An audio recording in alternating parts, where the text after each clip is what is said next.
First mistake that I see a lot of new beginning players make, name value. They're picking players just based on their name. Now, let's just say, for example, you know of Joe Mixon. For whatever reason, Joe Mixon popped into your mind. You've heard the name before. You've seen him play, and you've seen his name on TV, maybe in the playoffs last year. And you're like, I've heard of Joe Mixon before, so I might as well go ahead and pick him as my first running back or my first or second overall pick. You should not be doing that, guys. Whatever fantasy website you're on, it's going to give you the rankings of each player. So Joe Mixon is all the way, for example, he's down at number 41. There's so many running backs that are better values than Joe Mixon that are above him. Just take a look at whatever website you're on, take a look at the rankings, and click on the running back section. It's going to give you everybody that should be going ahead of Joe Mixon. Now, obviously, it's going to depend on which fantasy site you're using, ESPN, Sleeper, whatever. Most of you guys are probably going to be using either ESPN or Yahoo if you're beginners.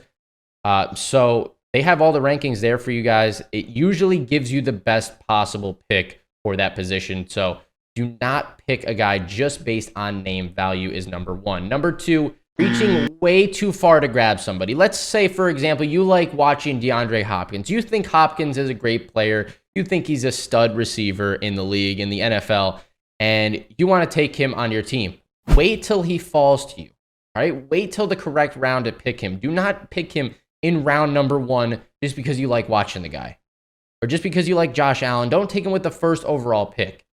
Take him if he falls to you in that second round. Or, for example, DeAndre Hopkins, if he falls to you in that fourth or fifth round, that's a way better spot to take a guy like that than in the first round. All right, so that's number two. Number three, third mistake, drafting in a positional order. You'd be shocked to see how many times I've seen this in my lifetime.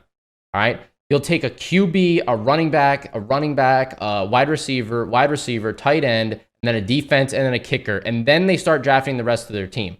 Do not do that. Guys, it's going to give you the best players available, like I said. And what I would shoot for, if you're a beginner, to start off is 2 good running backs to start off your draft, 2 good wide receivers, a good quarterback, and a good tight end, and then you can worry about the rest of your team. Also, wait till the last 2 rounds to select a defense and a kicker. You will be switching out your defense and kicker almost every single week. Maybe not your kicker, but your defense especially. Wait till the last round. You don't need a great defense to win in fantasy football. You can scour the waivers afterwards. That's a whole nother video topic, but you can scour the waivers throughout the season and get the defense with the best matchup in that certain week. So don't go picking the Bills defense in round number 7 because that's just not a wise selection. Whereas you could be getting a player of great value in that round 7 before that Bills pick. All right, number 4 is worrying way too much about bye weeks. Listen, guys, it's not a big deal if multiple players on your team have the same bye week. For example, let's take a look at this sleeper draft board here. We could see that Stephon Diggs has a bye week of 13. So does Saquon Barkley. Let's say both of these guys fall to you in your draft, and you're debating, you're like, oh, I can't take Saquon Barkley because they have the same bye week, and that means they both won't play that week. It's not a big deal. The only way that comes back and bites you in the butt is if you're contending for a playoff spot at the time. Let's say you're in a position where you're 6-6 at the time, and it's week 13, and you lose both of your star players. Then it could become a problem. But that's the only situation, and you can't plan for that situation because you're planning to basically be mediocre or to be losing your season at that point. You have to plan and pick the best players on the board to give you the best chance of coming in first place and winning your league. Because at the end of the day, once it becomes fantasy playoff season, nobody has a bye week. You want your best players out there on the field scoring the most possible points. So bye weeks, not important. Even if half your team had the same bye week, not worried about it. Number 5, drafting way too many players on your favorite team. Let's say you are a Carolina Panthers fan. I don't know. I'm personally not a Carolina Panthers fan, but let's pretend I am.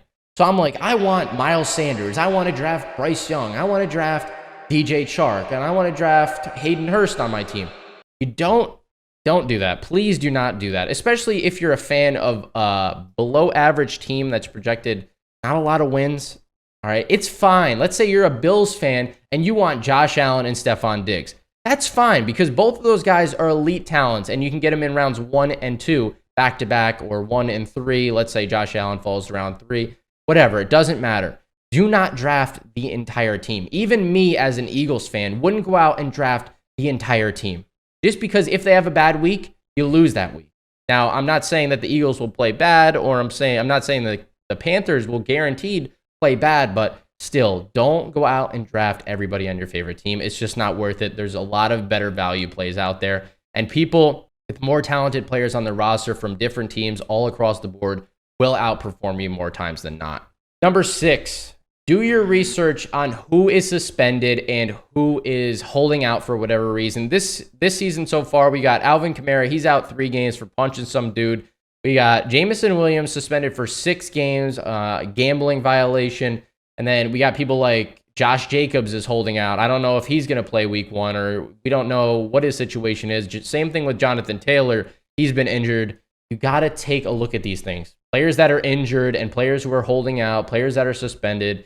Let's say Jameson Williams, who is suspended for 6 games, is on the board, and you take him way too early. You're screwing yourself over and giving yourself less of a chance to win those first 6 weeks just because you picked a guy that's going to be on the end of your bench. Now, it's a totally different situation if you're in a best ball league or some other leagues, but this is for beginners. So do not be taking people that are suspended way too early. Try to get him later on in your draft as a value pick, and you can save him on your bench, and hopefully they come in clutch for you later on in the season. But there's very few players in that regard that are worth stashing on your team. Alvin Kamara, Jameson Williams, and then Josh Jacobs and Jonathan Taylor, all these guys should be drafted on your teams at some point. It's just a matter of when you're drafting them. It has to be at the perfect time.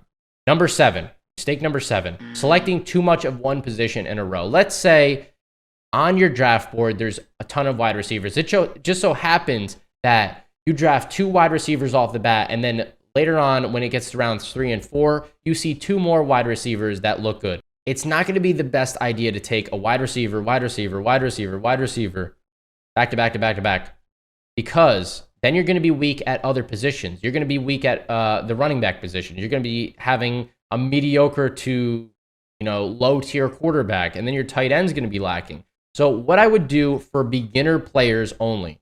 Now, this could be easily changed up once you get more experience, this could be changed up in any certain order, but I would go for 2 receivers, 2 good receivers, 2 good running backs, 1 good quarterback, and 1 good tight end, and then you could build your team from there. Now, like I said, for more experienced players, this is not going to be the case. You could probably go 3 wide receivers off the jump and then get 1 running back, all different orders, but for beginners, build your roster around that. In any order, by the way. You can go wide receiver, running back, and then wide receiver, running back again, and then grab a quarterback and then get a tight end. Or if you want to grab an elite quarterback like Patrick Mahomes or Josh Allen or Jalen Hurts, and then grab, a good tight end right after that, maybe Mark Andrews, then go for that. But any combination of 2 good receivers, 2 good running backs, 1 good quarterback, and 1 tight end should put you in a great position to continue your draft from there. All right, and last but not least, drafting too early in the season. Let's say you are just craving to draft in June for some reason, or May, way too early for any news to come out or anything like that. And a star player within the first round of your draft, you pick them and they end up getting hurt. They tear their ACL or they're out for the season for whatever case. You just lost that league almost immediately. You just screwed yourself over. Or let's say you drafted in late July here, and then you had Tim Patrick on your team or whatever. Tim Patrick tore his Achilles. He's out for the season. That's just a wasted pick. Now you got to go on waivers. You got to get somebody that's clearly not as talented as that player on your team, and you're just putting yourself at a severe disadvantage. I would wait. The later the better, in my opinion. I usually wait till 1 week before the season starts just to see who is healthy going into the season. You don't want to take a guy that it has a lingering hamstring injury or just breaks his hand 1 week before the season starts and he's out for like 6 or 8 weeks. That's a big problem, and that's going to lose you a lot of games. So wait till possibly the last second to draft your teams. I know this is not the case for those tournament leagues and best ball and stuff like that, but like I said, once again, this is for beginner leagues. Anyways, guys, if you enjoyed this video and learned anything at all from it, like I said, hit that subscribe button and drop a like on this video. I will catch you in the next one, and good luck in your fantasy football draft in this upcoming season.